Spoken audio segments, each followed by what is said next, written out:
Bueno, aprovecho de mostrarles esta pico del oro, marca Stanley, 10 pulgadas, 250 milímetros.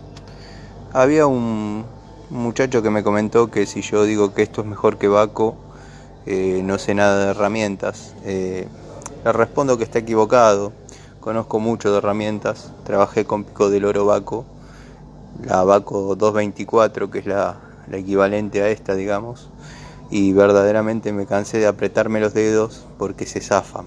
Nunca vi una rota, ¿eh? No es que se parten ni nada, pero se zafan y se cierran y quedan atrapados los dedos entre las dos palancas. O sea, no está bueno. Bahco tiene sus cosas buenas, tuvo su época genial, pero ya no es lo mismo y bueno, van mejorando como todo. Esta picoloro yo la recomiendo, mucho la recomiendo.